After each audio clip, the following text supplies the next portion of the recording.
The stars had watched humanity for a very long time. They had seen the first fires. They had seen the first wars. They had seen rockets climb into the sky and men walk on the moon.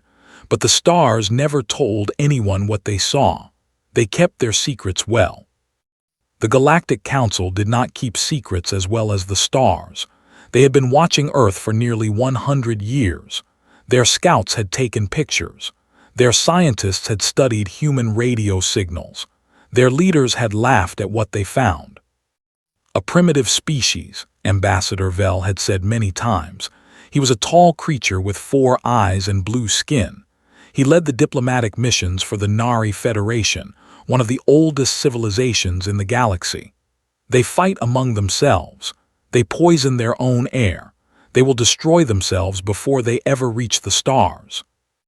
The other council members had agreed. Humans were interesting to watch, like animals in a zoo, but they were not a threat. They were not important. They were just another young species that would either grow up or die out. That was what the council believed. That was what Ambassador Vel believed. They were wrong. Admiral Park Ho stood on the bridge of the Eternal Dawn. He was a man of 53 years, with gray hair cut short and eyes that had seen too much war. He wore the black uniform of the United Earth Navy, and he wore it with pride. Behind him, 300 crew members worked at their stations. They were the best humanity had to offer. They had trained for this moment their entire lives. The Eternal Dawn was not a beautiful ship. It was not elegant or graceful like the alien vessels that filled the galaxy. It was ugly. It was massive. It was built for one purpose only: war. The ship stretched 3 kilometers from front to back. Its hull was thick armor plated with metals that alien scientists had never seen before. Its weapons were hidden behind heavy doors, waiting to be unleashed. The ship looked like a monster made of steel and fire. "Admiral," said Commander. She was younger than Ho, maybe 40 years old, with sharp eyes and a sharper mind. She had been his second in command for 5 years. He trusted her more than anyone else in the fleet. "We are approaching the designated coordinates. Sensors detect 12 alien vessels waiting for us." Ho nodded slowly. "Show me." The main screen flickered to life. 12 ships hung in the darkness of space. They were beautiful, Ho had to admit. They curved and flowed like works of art. Their surfaces were smooth and white, without a single sharp edge. They looked like they had been grown rather than built. "They are scanning us," reported Lieutenant Sungmin from the weapons station. He was a young man, only 28, but he was the fastest gunner in the fleet. "Their sensors are trying to penetrate our hull." "Let them try," Ho said calmly. "They will not find much." The Eternal Dawn had been built with secrecy in mind. Its outer hull was designed to confuse enemy scanners. The aliens would see a ship, yes, but they would not understand what they were seeing. They would not know about the weapons hidden inside. They would not know about the engines that could push the ship faster than anything the galaxy had ever seen. They would not know until it was too late. Commander looked at her console. "They are hailing us, Admiral. They want to talk." Ho straightened his uniform.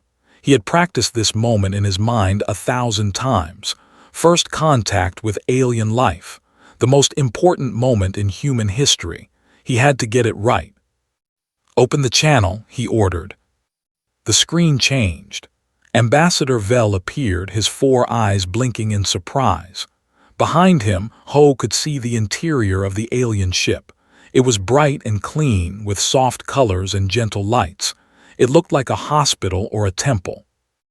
Vel stared at the screen for a long moment. His mouth opened and closed several times before any words came out. You are the humans." "We are," Ho replied. His voice was steady and calm. "I am Admiral Park Ho of the United Earth Navy. I command this vessel, the Eternal Dawn.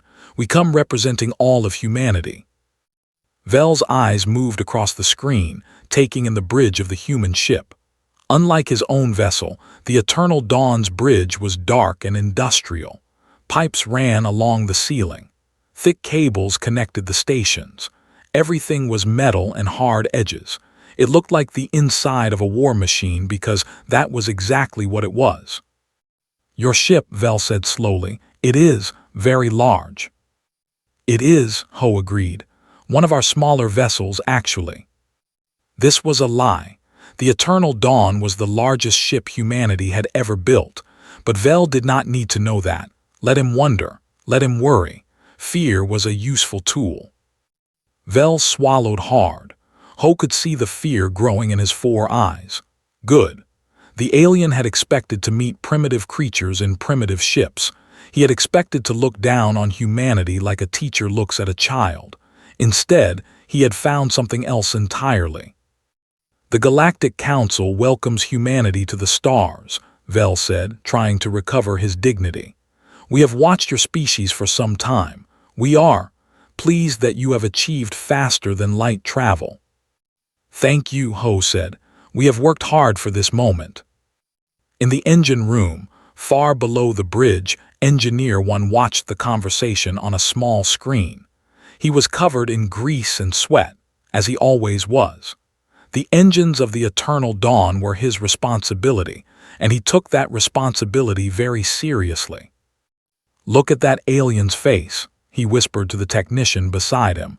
"He looks like he saw a ghost." The technician laughed quietly. He probably expected us to show up in wooden boats. One smiled. The aliens had no idea what humanity was capable of. They had watched Earth from far away, seeing only the surface. They had seen the wars and the pollution and the chaos, but they had not seen what those things had created. They had not seen the strength that came from struggle. They had not seen the weapons that humans built when they were afraid. Back on the bridge, Ambassador Vel was still trying to understand what he was seeing. His scanners were sending him information about the human ship, but none of it made sense. The hull was too thick. The power readings were too high. The ship was too big, too heavy, too impossible. "Admiral Park," Vel said carefully, "the Council would like to invite you to our station for formal discussions. We have many questions about your species and your capabilities." Ho glanced at Commander. She gave him a small nod. They had expected this invitation. "We would be honored to accept," Ho said. "However, I must warn you. The Eternal Dawn will remain on alert during our visit. My crew has orders to respond to any threat with maximum force." Vel's face went pale. "There will be no threats, Admiral. The Council comes in peace." "Good," Ho said. "Then we will have no problems." The channel closed. Vel's face disappeared from the screen, replaced by the stars. Commander let out a long breath. "Well, that went better than expected." "It went exactly as expected," Ho corrected her. "They are scared. That is good. Scared people do not start wars." "And if they do start a war?" Ho looked at the alien ships on the screen. They were beautiful, yes, but beauty did not win battles. Then they will lose. Doctor hurried onto the bridge. She was the ship's chief communications officer, a small woman with glasses and messy hair. She was always running somewhere, always working on something. "Admiral, I have been monitoring their internal communications. They are sending messages back to their council station." "What are they saying?" Pushed her glasses up her nose. "They are saying that we are not what they expected. They are saying that our ship is unlike anything they have seen before. They are saying," she paused, a small smile forming on her lips, "they are saying that they are afraid." Ho nodded. He walked to the front of the bridge and looked out at the stars. Somewhere out there, alien civilizations had built empires that spanned thousands of worlds. They had technologies that humans could only dream about. They had been sailing the stars for thousands of years while humanity was still learning to make fire. But none of that mattered now. Humanity had arrived, and the galaxy would never be the same. "Set course for the Council station," Ho ordered. "Let them see what humanity has become." The Eternal Dawn moved forward, its massive engines glowing blue in the darkness. The alien ships moved aside to let it pass. They did not try to block its path. They did not dare. The humans had come to the stars. and they had come ready for war. The council station hung in the middle of empty space like a jewel in the darkness. It was enormous, larger than any city on Earth. Lights sparkled across its surface, and ships moved around it like tiny insects around a flower. 12 different species had built this place together, and they were very proud of it. Admiral Park Ho was not impressed. He stood at the window of the diplomatic chamber, looking out at the station. Behind him, Ambassador Vel and 6 other council delegates waited at a long table. They had been waiting for almost an hour while Ho studied their home. Admiral Vel finally said, his voice tight with impatience, "Perhaps we could begin the proceedings." Ho turned slowly. He had kept them waiting on purpose. It was a simple trick but an effective one. People who waited became nervous. Nervous people made mistakes. "Of course," Ho said. He walked to the table and sat down. Commander sat beside him, her back straight and her eyes sharp. What would the council like to discuss? Vel cleared his throat. "First, we must follow protocol. When a new species enters galactic space, they must demonstrate their capabilities. It is tradition." "Demonstrate?" Ho raised an eyebrow. "In what way?" A delegate from the Dominion leaned forward. His name was, and he was covered in thick green scales. "Your weapons, human. We must see what your weapons can do. It is standard procedure." Ho looked at. She looked back at him. They both understood what was happening. The council wanted to see human weapons not because of tradition. They wanted to see them because they were afraid. They wanted to know if humanity was really as dangerous as the eternal dawn appeared. "Very well," Ho said calmly. "We will demonstrate our capabilities, but I warn you our weapons were not built for show. They were built for war." Laughed, but the sound was hollow. "All weapons are built for war, human. That is nothing special." "We shall see," Ho replied. The demonstration was arranged for the next day. The council chose a target, an abandoned moon in a nearby system. It was a dead rock, about 2,000 kilometers wide, with no atmosphere and no life. The perfect target for weapons testing. 12 council ships gathered to watch. The Nari Federation sent their finest warship, the Nari Flame. It was a beautiful vessel, long and curved, with plasma cannons that glowed blue along its sides. The Dominion sent the Scale of Justice, a heavy cruiser covered in the same green scales as its crew. Other species sent their own ships, each one trying to show off their power. The Eternal Dawn sat among them like a wolf among sheep. Doctor monitored the communications from her station. "They are placing bets, Admiral," she reported. "The aliens are betting on how powerful our weapons will be." "What are the odds?" asked. Smiled. "Most of them think we will barely scratch the surface of the moon. They believe our ship is just for show." Lieutenant Sungmin cracked his knuckles at the weapons console. "Should I prove them wrong, Admiral?" "Patience," Ho said. "Let them go first. Let them feel confident." Ambassador Vel's voice came through the communication channel. "The demonstration will now begin. The Nari Federation will fire first, as is our right as the senior species present." The Nari Flame moved forward. Its plasma cannons began to glow brighter and brighter until they were almost white. Energy built up inside the ship, making its hull vibrate with power. Then it fired. A beam of pure plasma shot from the Nari Flame and struck the moon. The impact was impressive. Rock melted instantly. A crater formed, spreading outward from the point of impact. When the beam finally stopped, a whole 2 kilometers wide had been burned into the moon's surface. The alien delegates cheered. Vel's voice came through the channel again, filled with pride. "The Nari Federation's plasma technology is the finest in the galaxy. That crater could swallow a small city." Ho said nothing. The other species took their turns. The Dominion fired missiles that created explosions of green fire. The collective used gravity weapons that crushed the rock into dust. Each species showed off their best technology, and each species was proud of what they could do. When they were finished, the moon was covered in craters and burns. Perhaps 10% of its surface had been damaged. The aliens considered this a great success.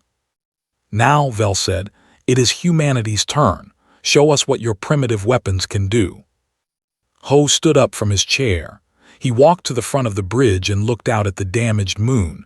It was still mostly intact, still recognizable. That would not last long. "Lieutenant," he said quietly, "1 round minimum yield." Sungmin's fingers moved across his console. 1 round minimum yield confirmed. Deep inside the eternal dawn, a weapon woke up. It was not a plasma cannon. It was not a missile launcher. It was something much simpler and much more terrible. A magnetic accelerator designed to throw metal at impossible speeds. The weapon chose its ammunition, a single tungsten rod 2 meters long and 20 centimeters wide. Solid metal, no explosives, no fancy technology, just mass and speed. The rod slid into position. Magnetic coils charged with enough electricity to power a city. The entire ship hummed as energy gathered in the weapon. "Ready to fire," Sungmin reported. Ho nodded, "Fire." The released its payload. The tungsten rod accelerated from 0 to 15% of the speed of light in less than 1 second. It left the ship so fast that no sensor could track it. One moment it was inside the eternal dawn. The next moment it was gone. And then it hit the moon. There was no flash, no explosion, no dramatic display of light and color. The rod simply struck the surface and kept going. It punched through the moon like a bullet through paper, releasing energy as it went. For a moment, nothing seemed to happen. The alien delegates waited, confused. Some of them even started to laugh. Then the cracks appeared. They started small, thin lines spreading across the moon's surface, but they grew quickly. Within seconds, the entire moon was covered in fractures. The rock groaned and shifted. Pieces began to break away. And then the moon exploded. It did not explode with fire or light. It simply came apart. The impact had released so much energy that the moon could not hold itself together anymore. Fragments the size of mountains flew in every direction. Within 30 seconds, there was nothing left but a cloud of rubble spreading slowly through space. The alien delegates were silent. Ambassador Vel's face appeared on screen. All 4 of his eyes were wide with terror. His mouth moved, but no sound came out. Commander leaned close to Ho. "I think we made our point." "That was minimum yield," Vel finally managed to say. His voice was barely a whisper. "Minimum." "Our have 12 power settings," Ho explained calmly. "That was setting 1. We usually reserve setting 12 for destroying capital ships." He paused. "Or planets." The channel went silent again. Ho could imagine the panic spreading through the alien ships. They had expected humanity to be weak. They had expected to laugh at human weapons. Instead, they had watched a single human projectile do what their entire fleet could not do. In the engine room, one watched the replay on his screen. The moon breaking apart, the fragments scattering into the void. He had helped design the power systems for the. He knew exactly how much energy they could produce, but seeing it actually work was something else entirely. "We really are monsters," he whispered. There was no pride in his voice, only quiet sadness. "We built weapons that can break worlds." The technician beside him nodded slowly. "We had to. After the wars, after everything we did to each other, we had to be ready for anything." One understood. Humanity's history was written in blood. They had invented new ways to kill each other for thousands of years. Nuclear weapons, biological weapons, weapons that could poison the air and water for generations. When humans finally reached the stars, they brought all of that knowledge with them. The aliens had built beautiful ships and elegant weapons. Humanity had built tools of absolute destruction, and now the galaxy knew the difference. Back on the bridge, Delegate finally found his voice. How did you create such weapons? Your species is so young, you should not have this technology. Ho turned to face the camera. His expression was calm, but his eyes were hard. We created these weapons because we had to. We have been at war with ourselves since the beginning of our history. We learned very early that survival requires strength. But to destroy an entire moon. That moon was empty, Ho said. No life, no cities, no value. We would never use such weapons against a populated world unless we had no other choice. He paused. But make no mistake, if we had no other choice, we would use them. That is what makes humanity dangerous. We are willing to do whatever is necessary to survive. The demonstration ended soon after. The council ships returned to the station, flying in silence. Nobody spoke. Nobody made jokes. The humans had shown them something they had never seen before, pure, unstoppable destructive power. That night Admiral Ho sat alone in his quarters. He did not feel proud. He did not feel powerful. He felt tired. The weight of what humanity was pressing down on him like a heavy stone. Commander found him there, staring out the window at the stars. "The council has requested a meeting tomorrow," she said quietly. "I think they want to negotiate." "Of course they do," Ho replied. "They are afraid now, afraid people always want to talk." "Is that what you wanted?"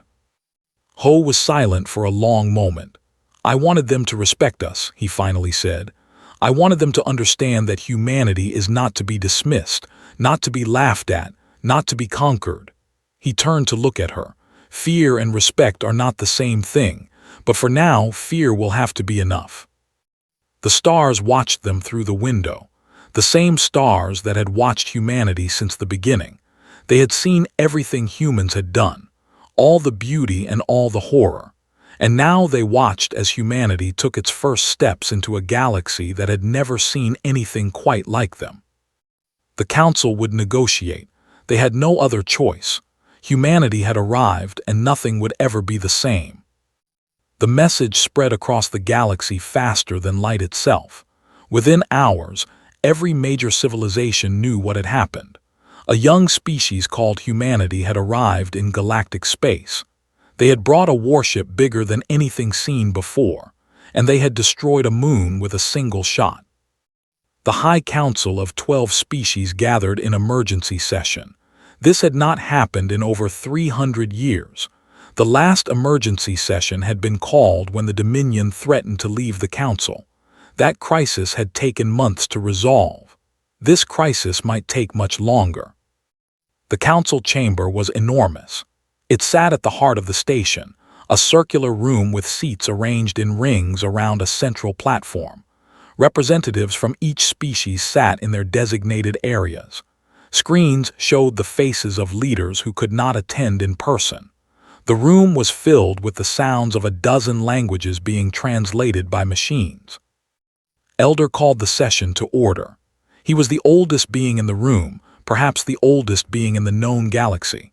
His species lived for thousands of years, and himself had been alive when his people first discovered faster-than-light travel. His body was thin and frail, supported by a floating chair, but his mind was still sharp. "We are here to discuss the human situation," said. His voice was soft, but the translation machines carried it to every corner of the room. "Ambassador Vel, please give your report." Vel stood on the central platform. He looked tired. He had not slept since the demonstration. Every time he closed his eyes, he saw the moon breaking apart. "The humans arrived 3 days ago," Vel began. "Their ship, which they call the Eternal Dawn, is approximately 3 kilometers in length. Our sensors could not penetrate its hull to determine its full capabilities." He paused, collecting himself. "During the weapons demonstration, they destroyed a moon with a single projectile. The weapon they used was a kinetic accelerator of some kind. Simple technology, but applied with devastating effect." Murmurs filled the chamber. Delegate stood up, his green scales bristling with agitation. "Simple technology, they destroyed a moon. How is that simple?" "The principle is simple," Vel explained.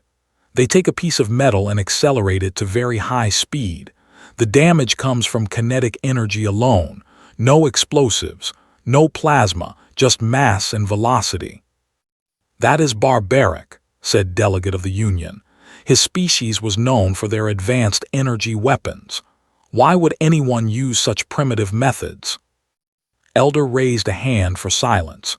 Because primitive methods work, Delegate. The humans have shown us that simple does not mean weak.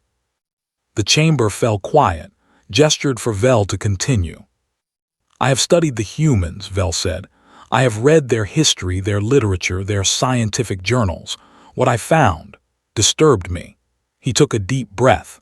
The humans have been at war with themselves for their entire existence. Their history is a long chain of conflicts, each one more destructive than the last. All young species fight among themselves, said dismissively. We did the same thousands of years ago. Not like this, Vel replied. The humans developed weapons capable of destroying their entire planet. They called them nuclear weapons. They built thousands of them. For decades, they lived with the knowledge that they could end their own species at any moment. Silence filled the chamber again. This time, it was the silence of horror. And they did not destroy themselves, Delegate asked quietly. No, they came close several times, but they always pulled back at the last moment. They learned to live with the fear. It made them stronger. Vel's voice shook slightly. That is what we are dealing with. A species that has stared into the abyss of extinction and survived. A species that builds weapons of total destruction because they know what it feels like to face death. Elder closed his ancient eyes. I have seen many things in my long life. I have seen empires rise and fall. I have seen species evolve and go extinct, but I have never seen anything quite like humans. He opened his eyes and looked at the gathered delegates. They are not like us. They do not build weapons to scare their enemies. They build weapons to kill their enemies. There is a difference. Aboard the Eternal Dawn, Doctor worked at her station. She had intercepted the Council transmission. It was supposed to be secure, but human encryption technology was far ahead of what the aliens expected. She listened to every word, her fingers flying across her keyboard as she recorded and translated. Admiral, she called out, you need to hear this. Ho walked over to her station. Commander followed close behind. The Council is in emergency session, explained. They are discussing us. Ambassador Vel is giving a report on human history. Let me hear it, Ho said. Pressed a button and Vel's voice filled the bridge. The ambassador was describing human wars now. The world wars. The Cold War. The resource conflicts that had nearly torn Earth apart before humanity finally united. They are afraid of us, said quietly, really afraid. Good, Ho replied, but his voice was heavy. Fear keeps people alive, fear prevents wars. Does it? Looked at him. Fear can also make people desperate. Desperate people do stupid things. Ho nodded slowly. She was right, of course. Fear was a double-edged weapon. It could prevent conflict, but it could also cause it. If the Council felt too threatened, they might decide that humanity needed to be destroyed before they became too powerful. In the Council chamber, the debate continued. Delegate was speaking now, his voice loud and angry. We cannot allow these humans to threaten us, he shouted. They have one ship, we have thousands. We should destroy them now before they build more. And if we fail, Elder asked calmly, you saw what their weapons can do. Can your fleet survive a war against them? Hesitated, we have superior numbers. Numbers mean nothing against weapons that can break planets, interrupted. The humans have been at war for thousands of years. They know how to fight. Do you really want to test them? The chamber erupted in argument. Some delegates agreed with, others wanted peace. Some suggested trying to steal human technology. Others worried about what would happen if they tried and failed. Through it all, Elder sat in silence thinking. He was the oldest in being in the room, but even he was not sure what to do. The humans were unlike anything the Council had ever faced. Finally, he raised his hand again. The chamber slowly fell quiet. I propose we negotiate, said, not from a position of strength as we usually do with new species, but from a position of equality. We offer the humans full membership in the Council, full trading rights, full territorial recognition. That is unprecedented, protested. New species must prove themselves worthy over centuries. The humans have proven themselves, replied. They have proven that they are dangerous, they have proven that they are capable, and most importantly, they have proven that they cannot be intimidated. He looked around the chamber, meeting the eyes of each delegate. We can fight them and possibly lose, or we can accept them and possibly gain a powerful ally. The choice seems clear to me. The vote was called. It was close, but's proposal passed. The Council would offer humanity full membership. They would treat humans as equals, not as inferior newcomers. Ambassador Vel was given the task of delivering the offer. He did not want to face Admiral Ho again. He did not want to look into those calm, confident human eyes, but he had no choice. On the eternal dawn, Ho listened as reported the results of the vote. They are going to offer us full membership, she said, equal status with species that have been in space for thousands of years. Because they are afraid of us, said. Yes, Ho agreed. But does the reason matter? We came here seeking respect. We came here seeking a place among the stars. If fear is what gets us there, so be it. He walked to the window and looked out at the Council station. Somewhere inside that massive structure, alien diplomats were preparing to treat humanity as equals. Not because they wanted to, not because they believed humans deserved it, but because they had no other choice. It was not the first contact Ho had imagined when he was young. He had dreamed of meeting aliens who would welcome humanity with open arms, allies who would share knowledge and technology, friends who would help humanity grow and prosper. Instead, he had found fear. He had found suspicion. He had found beings who looked at humanity and saw only danger. But perhaps that was enough. Perhaps fear could grow into respect over time. Perhaps suspicion could become trust. Perhaps enemies could become friends. Or perhaps not. Perhaps the galaxy would always see humanity as a threat.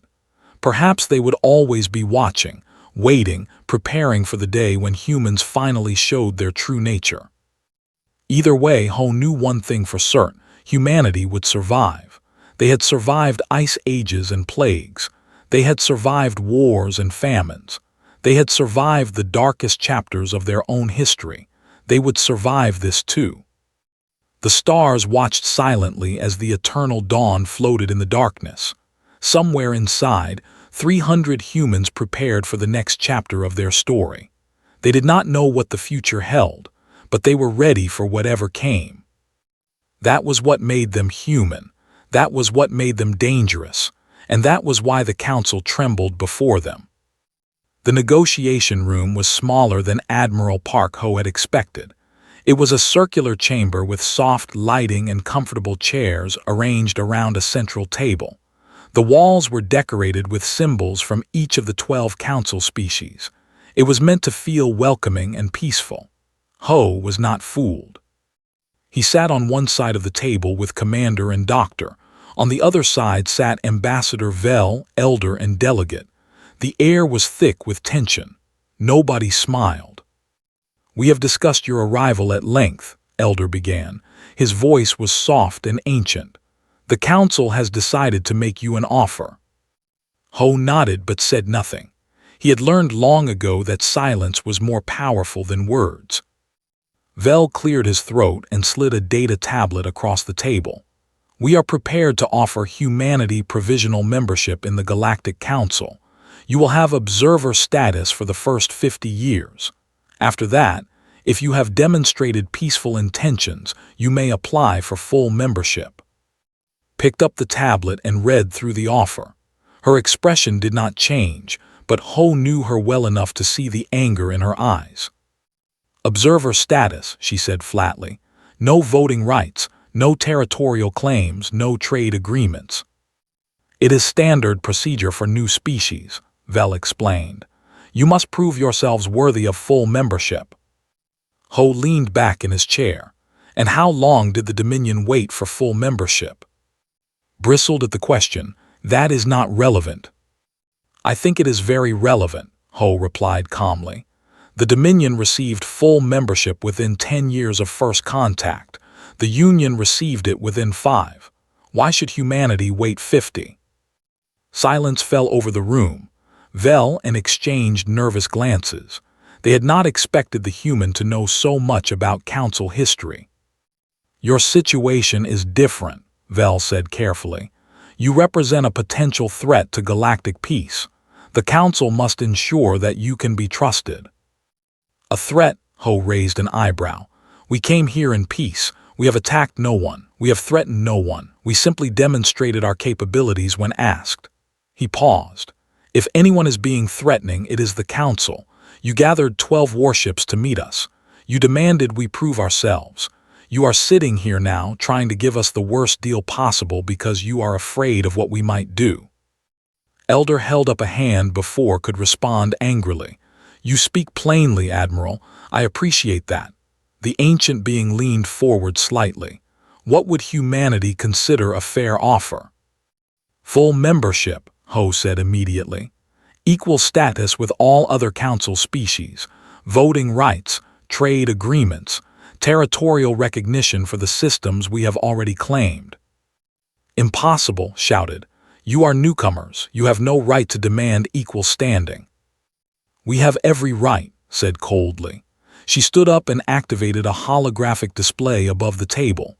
Charts and graphs appeared, showing data that Doctor had prepared. Your oldest civilization achieved faster than light travel 6,000 years ago, began. In that time you have colonized 47 systems. You have developed energy weapons, shield technology, and advanced computing. She pressed a button, and the display changed. Humanity achieved faster than light travel less than 300 years ago. In that time, we have established presence in 12 systems. We have developed kinetic weapons capable of destroying planets, propulsion systems that exceed anything in your fleet, and artificial intelligence that can outthink any computer in the galaxy. The room was silent. The alien delegates stared at the data with wide eyes. In 300 years, continued, we have accomplished what took you 6,000. At our current rate of advancement, we will surpass your technology within the next century. She turned off the display and sat back down. You are not offering us membership because you want to. You are offering it because you have to. The question is whether you offer us a fair deal now or wait until we are strong enough to take what we want. Ho watched the aliens carefully. He could see the fear in their eyes, but he could also see something else. Respect, maybe even admiration. Humanity had surprised them. That was good. Elder was the first to speak. Your second in command is quite impressive, Admiral. She is, Ho agreed. That is why I chose her. The old alien nodded slowly. I have lived for 3,000 years. I have negotiated with hundreds of species. I have never met anyone quite like humans. He turned to look at Vel and, they are right, you know. We cannot treat them like children. They are not children. But Elder protested, if we give them everything they want, what leverage do we have? What prevents them from simply taking more? Honor, Ho said quietly. All eyes turned to him. Humans have a concept called honor, he explained. It means keeping your word. It means treating others fairly. It means being worthy of respect. He looked directly at, if the Council treats us fairly, we will be fair in return. If you try to cheat us, to control us, to dominate us, we will respond accordingly. It is that simple. Delegate opened his mouth to argue, but Elder stopped him with a look. I believe him, said. I have studied human history as Ambassador Vel has. Yes, they have committed terrible acts, but they have also shown remarkable capacity for cooperation and growth. When they choose to work together, they accomplish incredible things. He paused. I think we should give them what they ask for. The debate that followed lasted for several hours, argued against the offer. Vel tried to find a middle ground. Other delegates joined in, some supporting, others opposing him. Through it all, Ho sat quietly. He did not argue, he did not negotiate, he simply waited.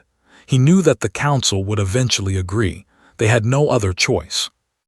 In the engine room of the Eternal Dawn, one monitored the ship systems. Everything was running perfectly. The engines were quiet. The weapons were ready. The ship was a sleeping dragon waiting to wake. A young technician approached him. "Sir, do you think the negotiations will succeed?" One thought about the question. The Admiral knows what he is doing. He will get us what we need. And if he does not? One looked at the power readings on his screen. The energy stored in the Eternal Dawn systems was enough to destroy a small fleet.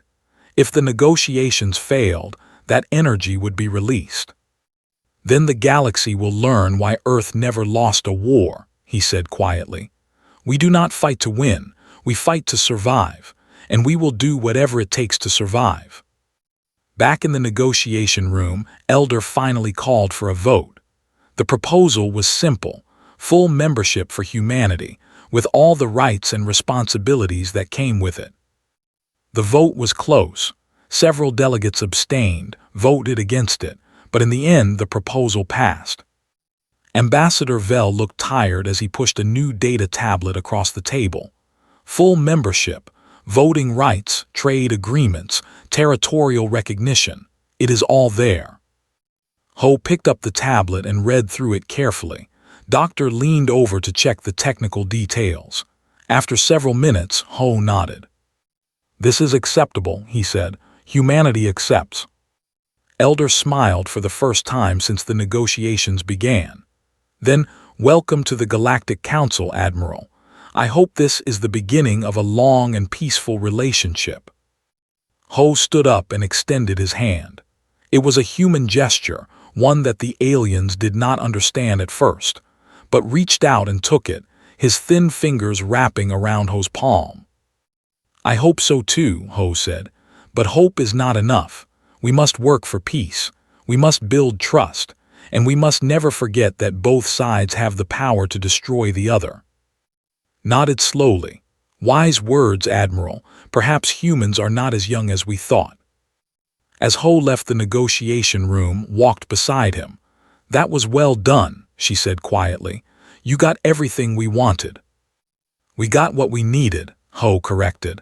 "What we want will take much longer to achieve." "And what is that?" Ho looked out a window at the stars. "True acceptance, true partnership, a place in the galaxy where humanity can grow and prosper without fear," he sighed. "Today we earned their respect, but respect born from fear is fragile. It can turn to hatred very easily." Nodded. "Then we will have to show them who we really are.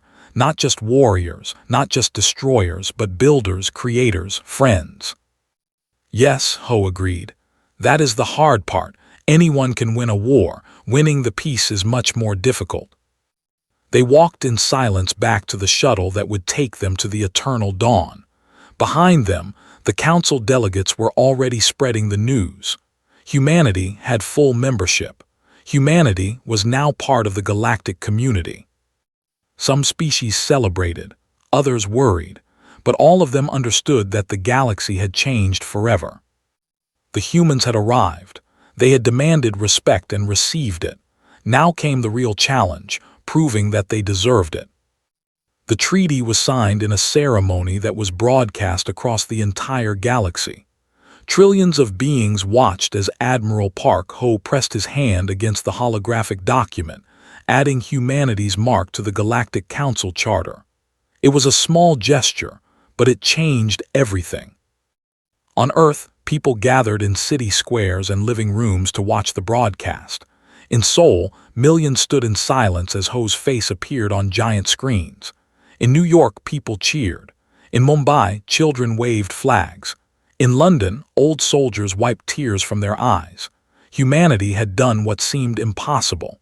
They had reached the stars and claimed their place among ancient civilizations. Aboard the Eternal Dawn, the crew celebrated quietly. There was no party, no drinking, no loud music. They were still in potentially hostile space and discipline had to be maintained. But there were smiles. There were handshakes. There were whispered congratulations passed between friends. Commander found Admiral Ho on the observation deck. He stood alone, looking out at the stars. The Council station hung in the distance, its lights twinkling like a second galaxy. She handed him a cup of tea. It was a tradition between them, one that had started years ago on a much smaller ship. "You should be celebrating with the crew," she said. Ho accepted the tea and took a small sip. "I am celebrating, just in my own way." They stood together in comfortable silence for a moment. Outside, the stars continued their eternal dance, unchanged by the small dramas of the beings who lived among them. "What happens now?" asked. Ho thought about the question. It was a good question, perhaps the most important question anyone had ever asked. "Now we go home," he said. "We report to Earth Command. We tell them what we learned, what we achieved, and what challenges lie ahead. And then we come back, not with warships this time, with science vessels, trading ships, diplomats and teachers and explorers." He turned to look at her. "The hard part is over. We have proven that humanity can defend itself. Now we must prove that humanity is worth knowing." Across the galaxy, the news of humanity's acceptance spread like fire through dry grass. Different species reacted in different ways. The Nari Federation began quietly studying human technology. They were particularly interested in the kinetic weapons that had destroyed the moon. Perhaps such weapons could be useful against their rivals. The Dominion was less subtle. Delegate returned home and immediately began calling for increased military spending. "The humans are dangerous," he told his government. "We must be ready to face them if they turn hostile." The Union sent ambassadors to the Eternal Dawn, requesting permission to study human culture and art. They were surprised to find that humans painted pictures, wrote poetry, and created music. They had expected warriors. They found artists. Elder watched all of this from his floating chair in the council chamber. He was old, perhaps too old. His body was failing, but his mind was still sharp, and he understood what was happening. Humanity was not just another species joining the council. They were a catalyst. Their arrival had shaken the galaxy out of thousands of years of comfortable stability. Some species would adapt, others would resist, and some would try to use humanity's power for their own purposes. It would be interesting to watch, thought. He only hoped he would live long enough to see how it all turned out. On the Eternal Dawn, preparations were being made for the journey home. Engineer 1 worked in the engine room, checking every system twice. The ship had been running perfectly since they left Earth, but he refused to take any chances. "How long until we can depart?" asked Admiral Ho when he visited the engine room. One wiped grease from his hands. 12 hours, Admiral. I want to make sure the faster-than-light drive is properly calibrated. It would be embarrassing to break down on the way home after everything we have achieved." Ho smiled. "That it would. Take whatever time you need, engineer. We are in no hurry." As Ho turned to leave, one called out to him, "Admiral, permission to speak freely." "Always." One hesitated, choosing his words carefully. "Do you think the aliens will ever truly accept us? Not just tolerate us because they are afraid, but actually accept us as equals?" Ho considered the question. It was the same question he had been asking himself since the negotiations ended. "I do not know," he admitted, "but I know that we have to try. The alternative is eternal conflict, wars that could destroy both sides. That is not what humanity came to the stars for." He paused. "We came to find a future, a place where our children can live and grow and thrive. If we have to earn that place through centuries of hard work, then that is what we will do." One nodded slowly. "Thank you, Admiral. That is what I needed to hear."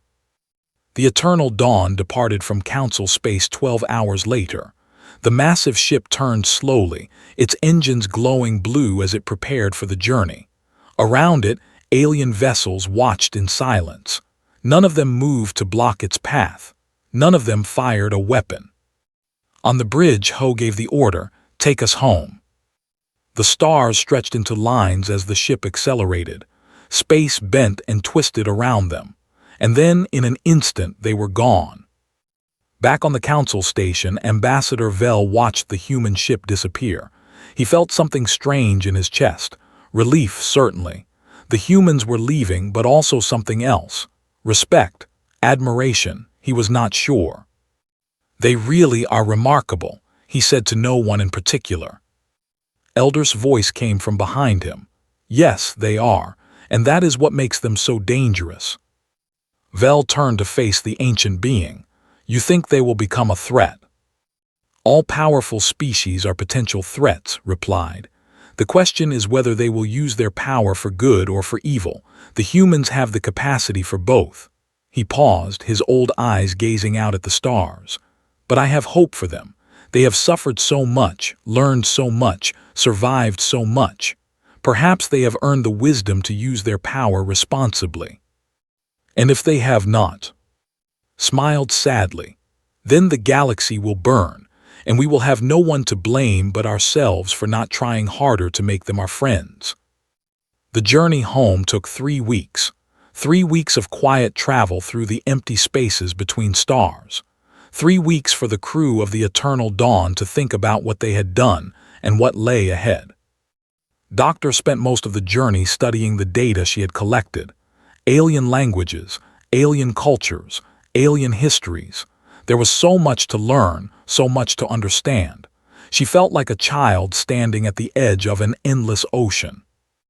"We have barely scratched the surface," she told Commander one evening. "There are thousands of species out there, millions of worlds.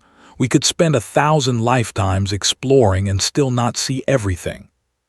Smiled, "Then we had better get started." When Earth finally appeared on the entire crew gathered on the bridge to watch. The blue and white planet hung in the darkness like a precious jewel. Home. After everything they had been through, they were finally home. Ho looked at his crew, at the faces of the men and women who had followed him into the unknown. They had done something incredible. They had represented humanity in its first meeting with alien life. They had earned respect through strength and wisdom. But their work was not done. It was only beginning. "This is not the end," Ho said quietly. "This is the beginning. We have opened a door that can never be closed. Behind that door lies a universe of possibilities. Dangers, yes, but also wonders beyond anything we have ever imagined." He looked out at Earth one more time. The planet where humanity had been born. The planet that had shaped them into what they were. The planet that would always be home, no matter how far they traveled. "We did good," he said finally. "We showed the galaxy what humanity is capable of. Not just our weapons, not just our ships, but our courage, our determination, our refusal to be anyone's servant." Commander stood beside him. "And now?" Ho smiled. "Now we go down there and tell everyone what we found, and then we start building. Ships, stations, colonies, trade routes, alliances, everything we need to make sure humanity has a future among the stars." The eternal dawn descended through the atmosphere, its massive form casting a shadow over the ocean below. On the ground, millions of people looked up and cheered. Humanity had taken its first step into a larger universe. The journey had just begun, but they were ready. They had always been ready. The stars watched as the ship landed, as the crew emerged, as the celebrations began. The same stars that had watched humanity since the beginning. They had seen the rise and fall of countless civilizations. They had witnessed triumphs and tragedies beyond counting. And now they witnessed something new. A young species, full of fire and determination, reaching out to claim its place in the cosmos. The galaxy would never be the same. Neither would humanity. And somewhere in the void, the eternal dawn sat cooling on the landing pad, its weapons silent, its engines dark, but ready, always ready. because that was what humanity was, ready for whatever came next. The end.